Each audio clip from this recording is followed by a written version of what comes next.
They say success is the best revenge, but for me, Lilly Carter, revenge was just the beginning. 5 years ago, I stood in a rain-soaked parking lot, clutching a cardboard box of desk trinkets and a termination notice. Today, I sit in the executive office that once belonged to the man who destroyed my life. Some debts can only be paid in full.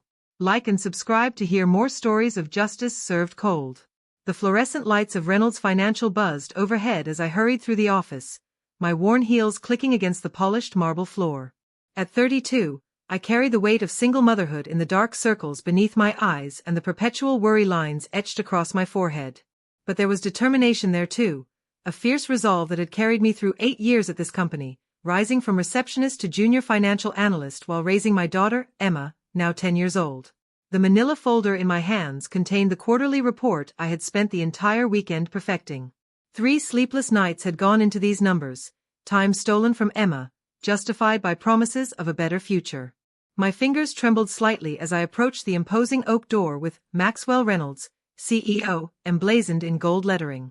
"He's expecting you," his assistant said with a sympathetic smile. That smile should have been my first warning.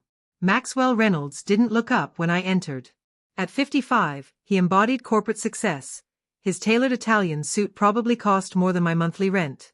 His silver hair was immaculately styled, his manicured hands adorned with a gold Rolex that glinted under the light as he examined something on his tablet.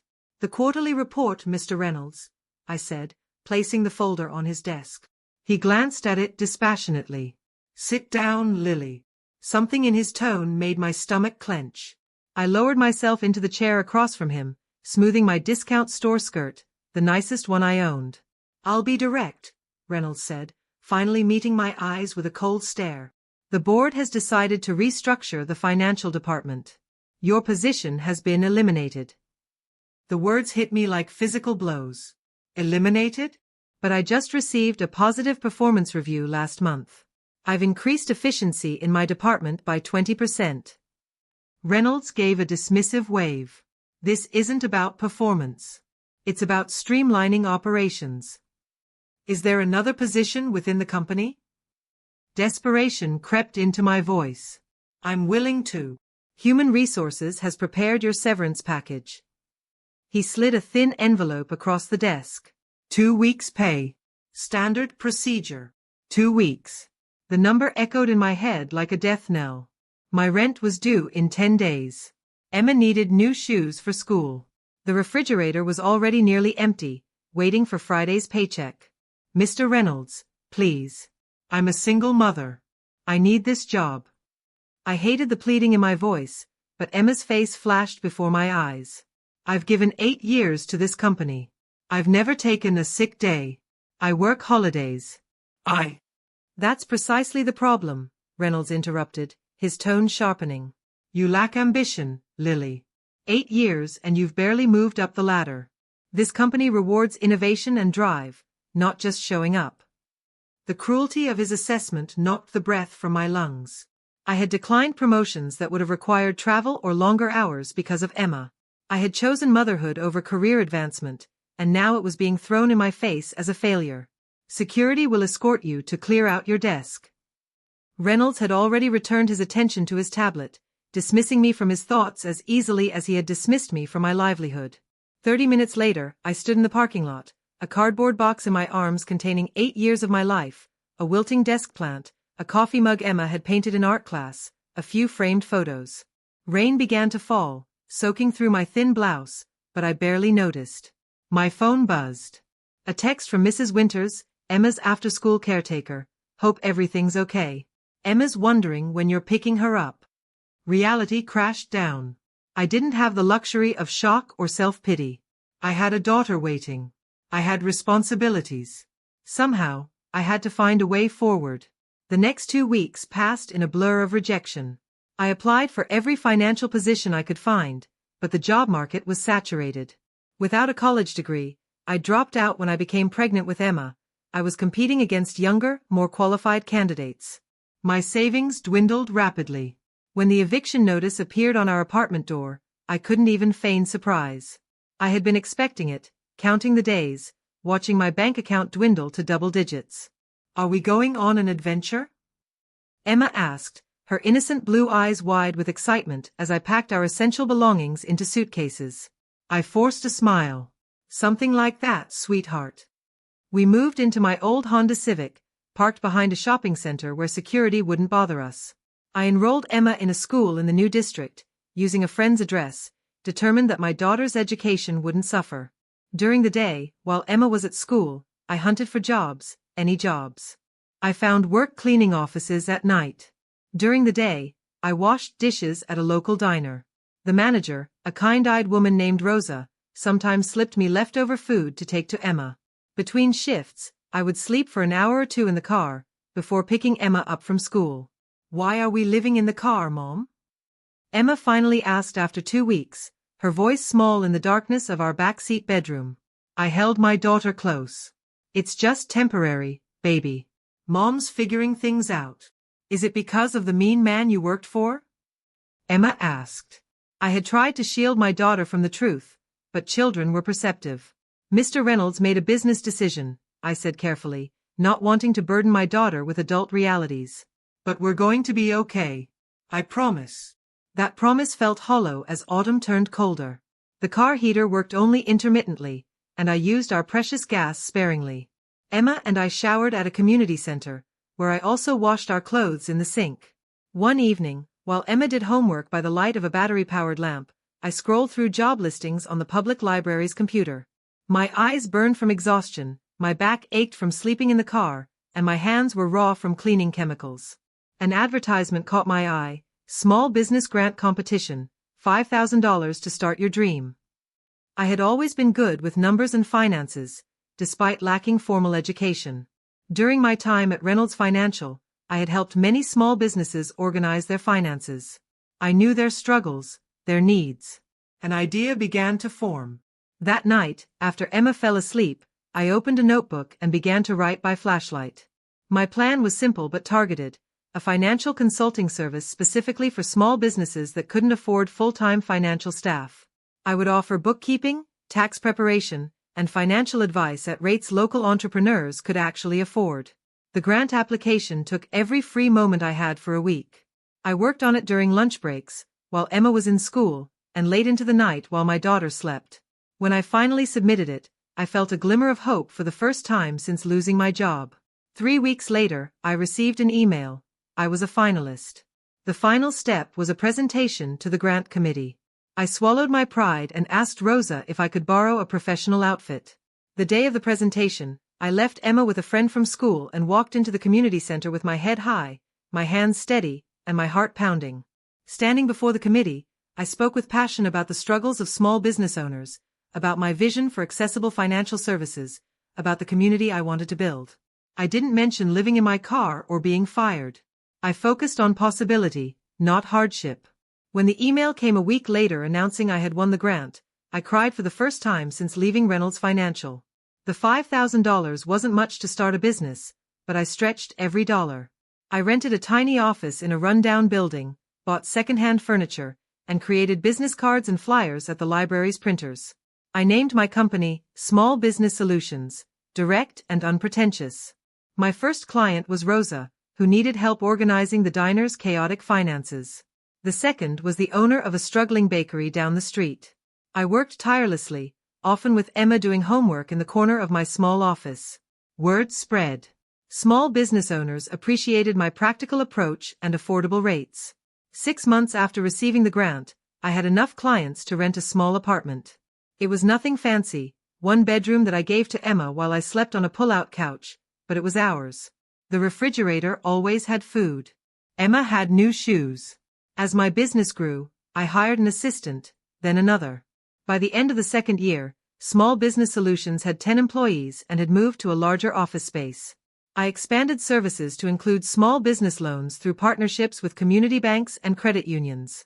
Every night, as I tucked Emma into bed, a real bed, in a real bedroom, I would remember those nights in the car. The cold that seeped into my bones. The fear that tightened my chest when police cars drove by slowly. The way I'd hold my breath when Emma would cough at night, terrified she would get sick when we had no money for doctors. These memories didn't fade. They fueled me. I didn't tell many people about our time living in the car. It wasn't shame that kept me quiet, It was the knowledge that most people couldn't understand unless they'd lived it. The precariousness. The invisibility. The way society looked through you once you no longer fit into their definition of normal. There was one morning I'll never forget. It was about 3 weeks into our homelessness. I dropped Emma at school early for the free breakfast program and had 2 hours before my shift at the diner. I drove to a park with public restrooms to wash up. As I stood at the sink, scrubbing my face and armpits, a woman in expensive athleisure wear walked in. Her eyes met mine in the mirror, then slid away, uncomfortable with what she was witnessing. I wanted to tell her, yesterday, I was you. Tomorrow, you could be me. 3 years after being fired, my company was featured in a business magazine as an innovative model for supporting local economies. The article highlighted my approach of combining financial services with education, teaching small business owners to understand their own finances rather than just handling them for them. I now drove a modest but new car, lived in a comfortable 3-bedroom apartment, and Emma attended a good school where she was thriving. The hardships hadn't disappeared from memory. I still kept emergency supplies in the trunk of my car, still stocked extra food, just in case. Still woke sometimes in the night with the phantom feeling of the car seat beneath me. It was during the 4th year that I began hearing rumors about Reynolds Financial. The once mighty firm was struggling. Bad investments, mismanagement, and a scandal involving inflated profits had sent clients fleeing. Their stock price had plummeted. I paid little attention at first. My focus remained on growing my own company, now rebranded as Carter Financial Partners, with offices in 3 cities and over 50 employees. I had completed my business degree online and was considering expanding into corporate consulting. Then one evening, a familiar name appeared in my email inbox. Maxwell Reynolds. For a long moment, I simply stared at the screen, my fingers hovering over the keyboard. 4 years had passed since I'd stood in the rain with a cardboard box, but the humiliation and pain felt fresh. I clicked open the message. Ms. Carter, it read, I'm reaching out to inquire about your consulting services. Reynolds Financial is undergoing restructuring, and we require expert guidance. Your reputation in the industry is impressive. Please contact me to discuss potential arrangements. He didn't recognize my name. He had fired me and forgotten my very existence. My first instinct was to delete the email. But something stopped me. Slowly, methodically, I began researching Reynolds Financial's current situation. What I found surprised even me. The company was on the verge of bankruptcy. Reynolds had made a series of catastrophic decisions, over-leveraging the firm on high-risk investments that had failed spectacularly. Most of the board had resigned. Staff had been cut by 70%. The once gleaming headquarters building was up for sale. A plan began to form in my mind, not born from malice, but from a clear-eyed assessment of opportunity. Reynolds Financial held valuable client relationships and market data. With proper management, those assets could be salvaged. And my company was positioned for exactly this kind of expansion. I replied to Reynolds' email, scheduling a meeting but signing it with my assistant's name. The Reynolds Financial offices were a shadow of their former glory when I walked through the doors a week later. Gone was the bustling energy, replaced by a skeleton crew working in half-empty spaces. The marble floors were dull, the lighting dimmer. Even the receptionist's desk, where I had started my career, was unmanned. Maxwell Reynolds waited in the conference room, not his executive office. Age and stress had not been kind to him. His silver hair had thinned, deep lines carved his face, and his expensive suit hung loosely on his frame. Yet his eyes still held that same cold arrogance as they flicked dismissively over me. I was expecting to meet with Jonathan Carter, he said, not bothering to stand. I'm Lillian Carter, founder and CEO, I replied, extending my hand. Jonathan is my CFO. Recognition didn't immediately register in Reynolds' eyes as he reluctantly shook my hand. I took a seat across from him, setting my leather portfolio on the table between us. Your situation is precarious, Mr. Reynolds, I began, my voice steady and professional. Based on my analysis, you have approximately 3 months before bankruptcy becomes inevitable. Reynolds' jaw tightened. We're pursuing multiple avenues of recapitalization. None of which have proven fruitful, I countered, opening my portfolio and sliding across several documents. These are the current market valuations of your remaining assets. Your client list and proprietary analytic software are the only elements with significant value. As Reynolds scanned the documents, something shifted in his expression, a flicker of uncertainty, then a dawning recognition as he looked more closely at me. "You worked here once." "I did," I acknowledged, my expression neutral. 8 years, in fact. Until my position was eliminated during a restructuring. Much like what you're facing now. Reynolds' face darkened. If this meeting is some kind of revenge fantasy. "This is business, Mr. Reynolds," I interrupted coolly. "My company is prepared to acquire Reynolds Financial's client relationships and intellectual property before bankruptcy devalues them completely." I slid another document across the table, an offer letter outlining the terms of acquisition. The figure was fair market value, neither generous nor punitive. Reynolds stared at the number, then back at me. "This is significantly below what these assets are worth." "It's precisely what they're worth today," I corrected. "Tomorrow, that value drops. Next week, lower still. This offer expires in 48 hours. The realization of my position, finally registered fully on Reynolds' face. The woman he had discarded was now deciding his fate. "I built this company over 30 years, he said, his voice hollow. "And I built mine in 4, I replied without inflection. "After starting with nothing but determination and a clear understanding of value, something you evidently lost sight of." I stood, gathering my materials. "My lawyer will contact yours with the formal paperwork. I suggest you accept the offer, Mr. Reynolds. It's the only one you'll receive that keeps you out of bankruptcy court." As I turned to leave, Reynolds called after me.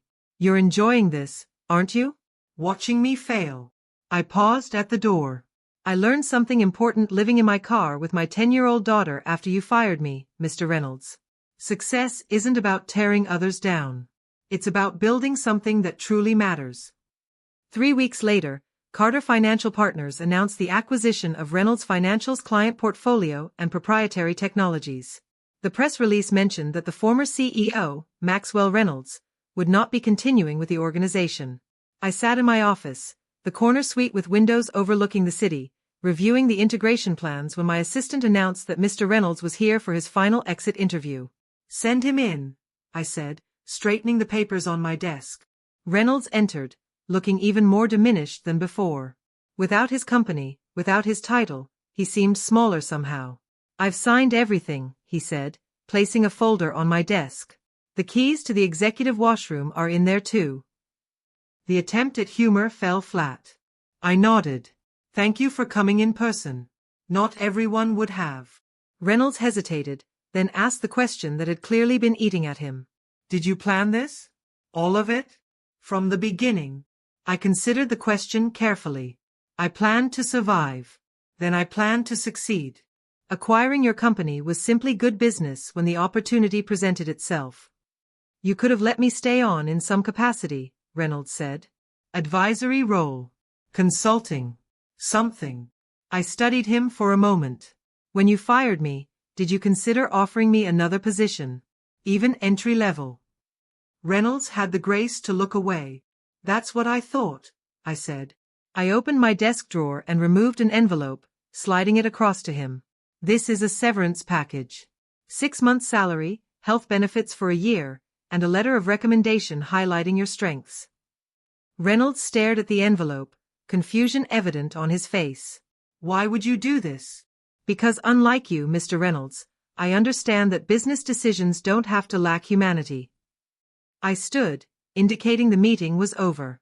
"I wish you well in your future endeavors."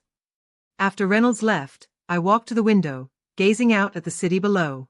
The same city where I had once parked my car behind shopping centers, where I had washed dishes and cleaned offices, where I had rebuilt my life piece by painful piece. People often ask if revenge is sweet. The truth is more complicated. Standing in that office, I didn't feel triumph over Reynolds' downfall. What I felt was a profound gratitude for my journey, even the painful parts. Each night in that cold car had taught me resilience. Each rejection letter had fueled my determination. Each small victory had shown me my own strength.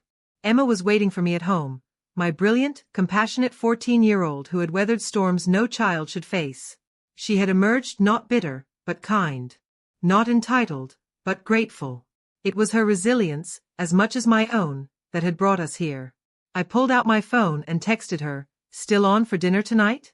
Love you. The reply came instantly. Wouldn't miss it. Love you more. I smiled. In the end, this was what mattered.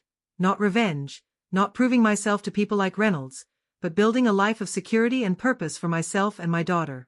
The greatest victory wasn't acquiring Reynolds' financial. It was discovering that I had become something more than my hardships, something stronger than my pain. As I gathered my things to leave for the day, I passed by what had once been Reynolds' executive washroom. The nameplate now read, Lillian Carter, CEO. I touched it briefly, a silent acknowledgement of how far I had come, then continued down the hall toward the future I had built with my own 2 hands. I sometimes think about that rain-soaked day in the parking lot, the day my world collapsed. If I could go back and whisper in that terrified woman's ear, I wouldn't tell her about the success awaiting her. I'd tell her something more important. You are stronger than you know. This moment isn't your ending. It's your beginning. If you've ever faced injustice and dreamed of setting things right, hit that subscribe button. Tomorrow's story will show how patience and perseverance can turn the tables on those who underestimate you. Leave a comment with your own comeback story.